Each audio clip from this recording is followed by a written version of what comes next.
Chapter 7: How Character and Destiny Are Formed and Controlled by Mentalism. Whether we accept the teachings of evolution or not, the facts remain that a man is the highest product of the animal kingdom. Physically, he is the best type of life where which the earth is peopled.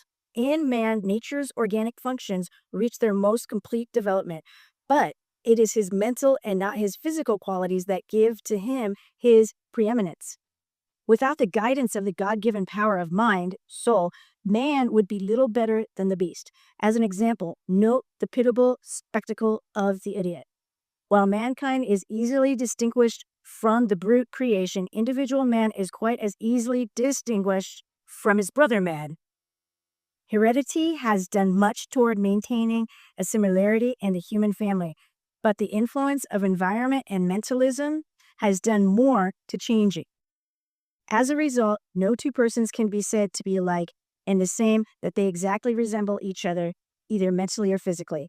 Even in the case of twins, there is a marked difference. If all men should think alike, they would look alike and work alike. All differences would be eliminated, and they would be as closely resemble to each other as one pea resembles another. There would be no such thing as an opinion and no such quality as comparison. Mentalism molds man's every mystical and mental quality and thus controls his whole being. At no time can he completely divorce himself from the influence of this dominating power which surrounds him. It is the force within him which acts and reacts upon him without consulting him. It is the unseen power that shapes and controls his life and makes his destiny. As is the mind, so is the form. And as a man thinks, so he is. Man thus becomes, in a measure, the servant of his thoughts, and through them he works out his fate. Man's character and destiny are molded through the influence of his own thoughts and the thoughts from those who constitute his environments. Thus, the fatalistic element is in a sense removed, and man is shown to be a free agent capable of developing such a character and destiny as he may desire. He may choose and select some mental influences and environments as will be beneficial to him, or he may allow himself to be dominated by evil thoughts from impure environments and thus build up an evil character which will react and dominate his being and form his destiny. The traits of character and the talents displayed by the child are the products of the thoughts of the parents. The child's nature was formed either by these thoughts or by the thoughts of those who influenced the parent during the 9 months preceding the birth of the child. The responsibility of every father and mother in shaping the early destiny of their child is very clearly defined by the law of mentalism. If the child is given the advantage of a good physical, mental, and moral foundation on which to build its future character and destiny, it will be able to accomplish much greater results and be a credit to the parents and benefit to all humanity. Those who understand mentalism can readily see how the sins of the parents are visited upon the children even unto the 3rd and 4th generation. An example of how mentalism or thought shapes our destiny through our character is shown by the following illustrations. 2 sons were born in a certain family the second 2 years after the first. The anticipated birth of the first son produced a great pleasure and much hope in the minds of both parents. They were supremely happy, and during the period previous to its birth were constantly thinking of it.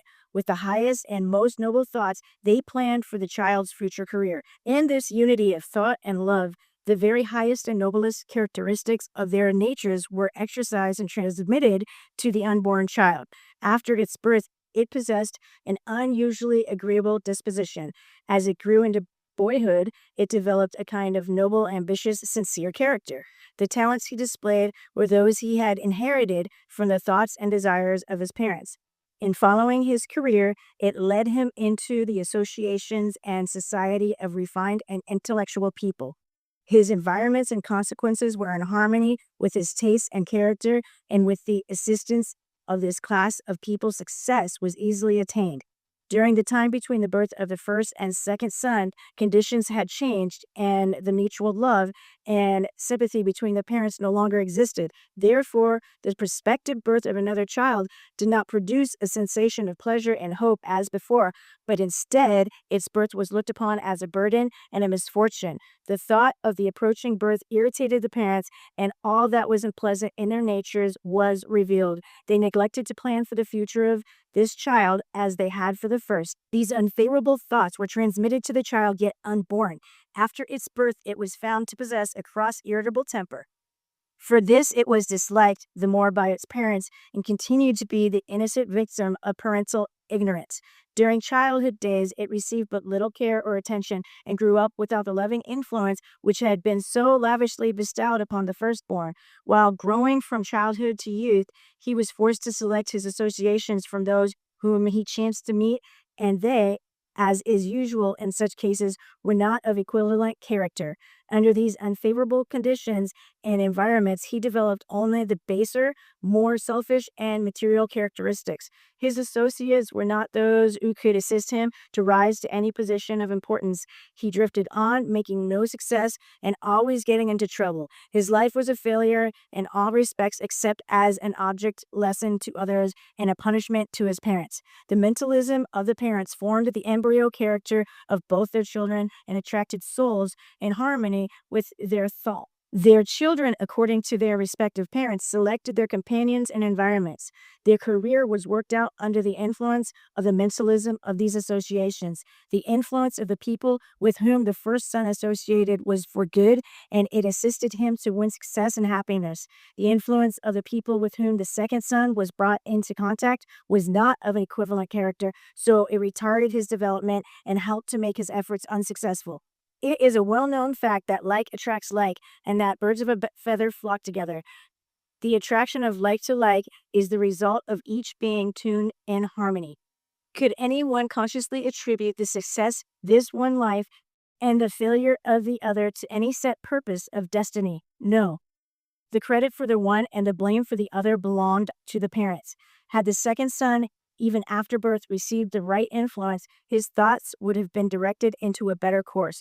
The previously implanted characteristics would have been largely overcome, and his mental organization tuned in harmony with natures of a more elevating character. He would then have selected his associates from among a more cultured and intellectual class, and his career would have led him into different environments, and his destiny would have been of a different character. Had he even been taught the power of his own will to shape his career and then been given a little encouragement, he could have changed the course of his destiny. There is a cause for everything. Nothing ever has been or can be that is not first created by thought. Where there is no thought, there is no plan or picture to work from. No one can work without a mental pattern to guide him. All construction is the execution of the mental dictates of man. Thought precedes all action. Consequently, our environments are the result of the thoughts of those around us. If a man has a love of nature and the beautiful, he will display those thoughts in the way he furnishes his house, in the care of his lawn, and in the cultivation of flowers, in the character of the building he occupies, in his dress, and in his speech.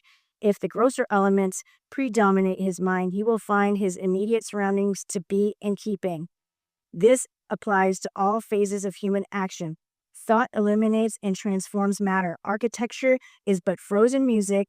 It is the intelligence of man congealed into stone and wood. The house, the hall, the cathedral, all corresponds to the thoughts which conceived them.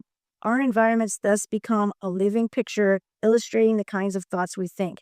Our neighbors' thoughts are illustrated in like manner. The environments in which we live must influence our thoughts in a more or less degree. The thoughts of the people we associate with has much to do in molding our character and talents, which in turn shapes our destiny. It is also evident that the things we do, the success we gain, etc., cannot be greater than the combined influence of the thoughts under which we work.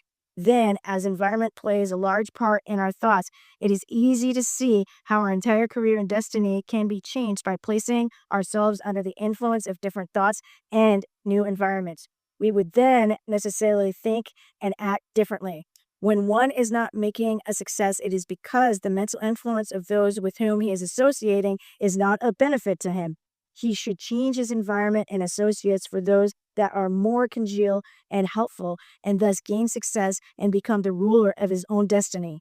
If the right influence is not to be had near at hand, he should reach out through the power of mentalism and enlist the assistance of people at a distance who are in harmony with him. Every man is a free agent, and he, if he exerts his will, shape his own life and be the master of his fate.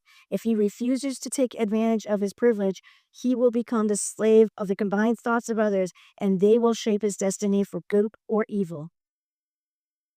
All goes to show that the soul in man is not an organ like the power of memory, of calculation, or comparison, but only uses these as hands and feet. It is not a faculty, but a light. It is the master of all these. Emerson. In this instruction of dreams, we shall catch many hints that will broaden enlighten into knowledge of the secret of nature. Emerson.